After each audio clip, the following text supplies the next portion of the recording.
नमस्कार दोस्तों, easy India जी के चैनल में आपका स्वागत है। आज के वीडियो में हम 2 फरवरी से रिलेटेड करंट अफेयर्स के सभी इम्पोर्टेंट क्वेश्चन को कवर करने वाले हैं।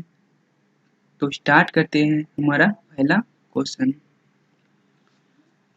यूएई की नई नागरिकता नीति के संबंध में निम्नलिखित में से कौन सा कथन सही नहीं है? तो इसका करेक्ट आंसर है ए।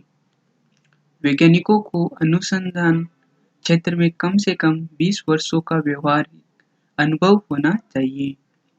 कथन ए सत्य नहीं है। वैज्ञानिकों को एक कॉलेज या परीक्षा पर ध्यान केंद्रित करने में एक कार्यकारी विशेषज्ञ होना चाहिए।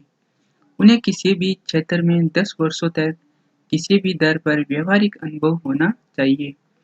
नागरिकता निम्नलिखित को दी जा सकती है। यूएई में निवेशकों के पास एक संपत्ति होनी चाहिए। उन्हें यूएई के अर्थव्यवस्था मंत्रालय पर या दुनिया भर में किसी अन्य भरोसेमंद निकाय द्वारा कम से कम एक लाइसेंस प्राप्त करने की आवश्यकता है। रचनात्मक प्रतिभा वाले लोगों जैसे बुद्धिजीवियों और कलाकारों को संस्कृति और कला क्षेत्रों में अग्रणी होना चाहिए। उन्हें एक या अधिक अंतर्राष्ट्रीय पुरस्कारों का विजेता बनना चाहिए। अपना अगला क्वेश्चन है, तेजस मार्क सेकंड का पहला हाई स्पीड टेस्ट किस वर्ष में शुरू होगा? तो दोस्तों इसका करेक्ट आंसर है डी, 2023 में। हिंदुस्तान एरोनॉटिक्स लिमिटेड के अध्यक्ष और प्रबंध निदेशक और माधवन के अनुसार तेजस मल्टी रोल कॉम्बैट जेट में एक बहुत शक्तिशाली इंजन, अधिक भार वहन क्षमता और अगली पीढ़ी के इलेक्ट्रॉनिक युद्ध प्रणाली को अगले साल उतारने की उम्मीद है और 2023 में इसका पहला हाई स्पीड टेस्ट शुरू होगा। HAL तेजस एम के सेकंड यह भारतीय वायुसेना IAF के लिए हिंदुस्तान एरोनॉटिक्स लिमिटेड HAL के aircraft research and design centre ARDC के सहयोग से एरोनॉटिकल डेवलपमेंट एजेंसी ADA द्वारा डिजाइन किया गया एक नियोजित single engine delta wing multirole fighter है। अगला क्वेश्चन है दोस्तों, पिछले वर्ष के दौरान भारत में आर्थिक विकास का आकार क्या था? तो इसका करेक्ट आंसर है दोस्तों बी, वी आकार। पिछले वर्ष के दौरान भारतीय अर्थव्यवस्था में वी आकार के आर्थिक विकास को आर्थिक सर्वेक्षण 2020-21 के कवर पर दिखाया गया है। वी आकार रिकवरी क्या है?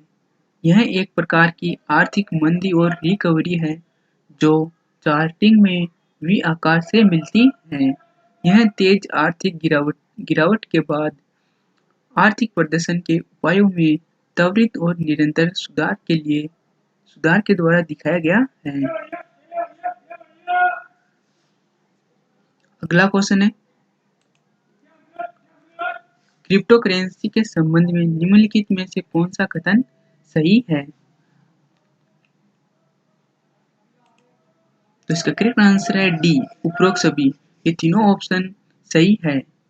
यह एक डिजिटल मुद्रा है जो लेन-देन की पुष्टि करते हुए गुमनाम रहने के लिए पार्टियों को लेन-देन करने की अनुमति देता है। उन्हें व्यापक रूप से मनी लॉन्ड्रिंग, कर चोरी, आतंकी फंडिंग और मादक पदार्थों की तस्करी और अन्य अवैध गतिविधियों के उपयोग किया जाता है। कुछ महत्वपूर्ण क्रिप्टो करेंसी बिटकॉइन, लाइटकॉइन, नेमकॉइन, स्विफ्टकॉइन, बाइटकॉइन, ग्रिडकॉइन आदि समाचार। भारत सरकार GOI द्वारा सभी निजी क्रिप्टो करेंसी को प्रतिबंधित करने की संभावना है और भारतीय रिजर्व बैंक RBI द्वारा जारी एक आधिकारिक डिजिटल मुद्रा प्रदान करेगी। अगला क्वेश्चन है, संसद में आर्थिक सर्वेक्षण 2021 को किसने प्रस्तुत किया? तो इसका करेक्ट आंसर है बी, एफएम निर्मला सीतारमण।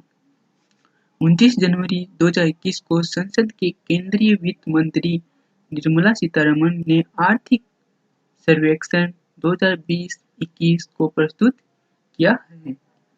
आमतौर पर केंद्रीय बजट में एक दिन पहले सर्वेक्षण प्रस्तुत किया जाता है। आर्थिक सर्वेक्षण की मुख्य विशेषताएं 2020-21 भारत की जीडीपी की विकास दर वित्त वर्ष 2021 -7.7% रहेगी। वित्त वर्ष 2022 के लिए आईएमएफ के अनुमानों के आधार पर वास्तविक विकास दर को 11.5% माना गया है। विषय आर्थिक सर्वेक्षण 2020-21 उन सभी कोविड योद्धाओं को समर्पित किया गया है जिन्होंने वास्तव में भारत को बनाए रखने में मदद की है। अगला क्वेश्चन है, पहली एशियाई ऑनलाइन निशानेबाजी चैंपियनशिप में पुरुषों की 10 मीटर एयर पिस्टल के विजेता कौन है? तो इसका करेक्ट आंसर है दोस्तों डी, सौरभ चौधरी। सौरभ चौधरी पुरुषों की 10 मीटर एयर पिस्टल में पहली एशियाई ऑनलाइन निशानेबाजी चैंपियनशिप विजेता है। दिव्यांश सिंह पंवार ने पुरुष 10 मीटर एयर राइफल, काइनन चेनाई ने पुरुष ट्रैप और राजेश्वरी कुमारी ने महिला ट्रैप्स में स्वर्ण पदक जीते। सौरभ चौधरी वह एक भारतीय खेल निशानेबाज है और उसने 10 मीटर एयर पिस्टल में 2018 एशियाई खेलों में स्वर्ण पदक जीता है, जहां वह सबसे कम उम्र का भारतीय स्वर्ण पदक विजेता थे। उन्होंने पहले स्वर्ण पदक जीता था और जर्मनी के सुहल में आईएसएसएफ जूनियर विश्व कप में एक नया जूनियर विश्व रिकॉर्ड स्थापित किया था। अगला क्वेश्चन है, रणजी ट्रॉफी के संबंध में सही कथन ज्ञात कीजिए। तो इसका करेक्ट आंसर है दोस्तों डी, सभी सही है।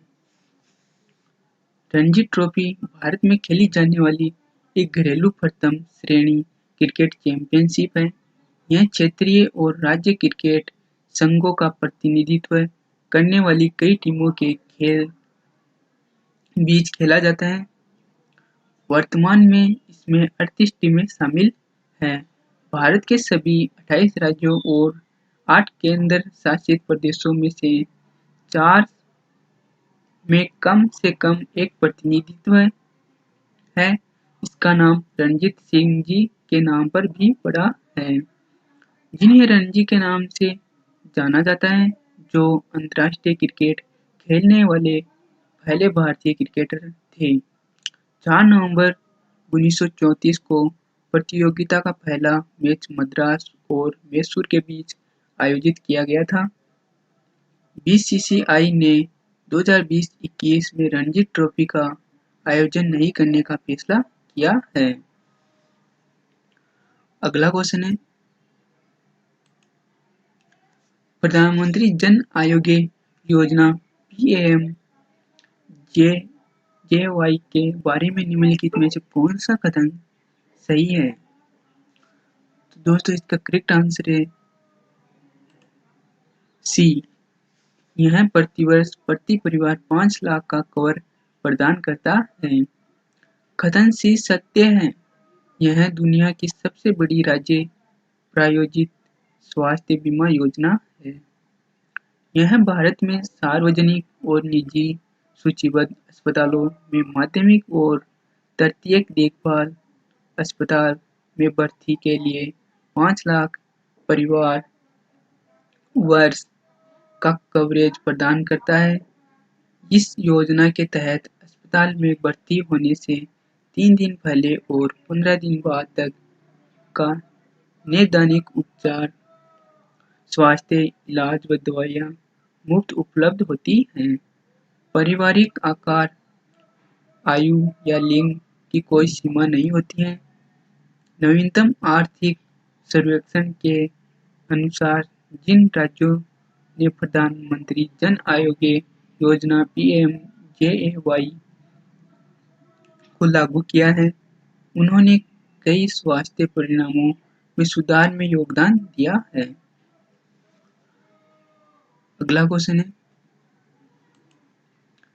किस मंत्रालय ने national marine turtle action plan जारी किया है? तो इसका करेक्ट आंसर है दोस्तों ए, पर्यावरण, वन और जलवायु परिवर्तन मंत्रालय। पर्यावरण, वन और जलवायु परिवर्तन मंत्रालय ने मरीन मेगाफाना स्टैंडिंग गाइडलाइंस और national marine turtle action plan जारी किया। मुख्य विचार इन दस्तावेजों में संरक्षण के लिए अंतर-क्षेत्रीय कार्रवाई को न केवल बढ़ावा देने के तरीके और साधन बताए गए हैं, बल्कि इनमें समुद्री स्तनधारियों को फंसाने, चोट या मृत्यु दर के मामलों पर सरकार की तरफ से कार्रवाई, नागरिक समाज और सभी संबंधित हितधारकों के बीच बेहतर समन्वय को भी निर्देशित किया गया है। समुद्री कछुओं के संरक्षण पर भी कई निर्देश इनमें दिए गए हैं। ये दो दस्तावेज उजागर करते हैं समुद्री किनारों या नाव में फंसे हुए समुद्री जीवों के बीच प्रबंधन संबंधी कार्यों पर प्रकाश डालते हैं। बेहतर समन्वय के साथ की गई कार्रवाई से समुद्री प्रजातियों और उनके आवासों को होने वाले खतरे को कम से कम किया जा सकता है। अगला क्वेश्चन है, चौरी चौरा घटना के संबंध में निम्नलिखित कथनों पर विचार करें। ऑप्शन ए है, यह ब्रिटिश भारत में 4 फरवरी 1922 को चौरी चौरा में हुआ था। ऑप्शन सेकंड है, गांधी जी ने चौरी चौरा हादसे में हिंसा के बाद असहयोग आंदोलन को वापस लेने की घोषणा की। उपरोक्त कथनों में से कौन सा सत्य है? तो दोस्तों इसका करेक्ट आंसर है सी, ऑप्शन ए और ऑप्शन सेकंड दोनों सही है। कथन फर्स्ट और सेकंड सही है। 4 फरवरी 1922 को चौरी चौरा की घटना ब्रिटिश भारत में संयुक्त प्रांत, जो आधुनिक उत्तर प्रदेश है, के गोरखपुर जिले में चौरी चौरा में हुई थी। असहयोग आंदोलन में भाग लेने वाले प्रदर्शनकारियों का एक बड़ा समूह पुलिस के साथ भिड़ गया, जिन्होंने शूटिंग शुरू की। जवाबी कार्रवाई में प्रदर्शनकारियों ने हमला किया और एक पुलिस स्टेशन में आग लगा दी थी, जिससे उनके सभी कब्जेदारी मारे गए। इस घटना के बाद महात्मा गांधी ने राष्ट्रीय स्तर पर असहयोग आंदोलन को रोक दिया। पीएम मोदी 4 फरवरी 2021 को चौरी चौरा शताब्दी समारोह का उद्घाटन करेंगे। अगला क्वेश्चन है, आयुष्मान भारत के नए मुख्य कार्यकारी के रूप में किसे नियुक्त किया गया है? तो इसका करेक्ट आंसर है दोस्तों B, R S. Sharma. R S. Sharma को हाल ही में आयुष्मान भारत योजना या प्रधानमंत्री जन आरोग्य योजना के नए मुख्य कार्यकारी अधिकारी (सीईओ) के रूप में नियुक्त किया गया है। यह राष्ट्रीय स्वास्थ्य प्राधिकरण (एनएचए) द्वारा एक बीमा योजना है। वह सीईओ के रूप में इंदु भूषण का स्थान लेंगे। उन्होंने भारतीय दूरसंचार नियामक प्राधिकरण (TRAI) के अध्यक्ष के रूप में काम किया है। अगला क्वेश्चन है, एशियाई क्रिकेट परिषद एसीसी के अध्यक्ष कौन बने हैं? तो इसका करेक्ट आंसर है बी, जय शाह। बीसीसीआई के सचिव जय शाह ने एशियाई क्रिकेट परिषद एसीसी के अध्यक्ष का पदभार संभाल लिया है। उन्होंने बांग्लादेश क्रिकेट बोर्ड बीसीबी के प्रमुख नजमुल हसन का स्थान लिया है, जो एसीसी के पिछले प्रमुख थे। एशियाई क्रिकेट परिषद एसीसी का मुख्यालय कोलंबो, श्रीलंका में है। तो दोस्तों, आपको यह वीडियो अच्छा लगा है तो लाइक सब्सक्राइब करें। आज के लिए बस इतना ही। Thank you so much.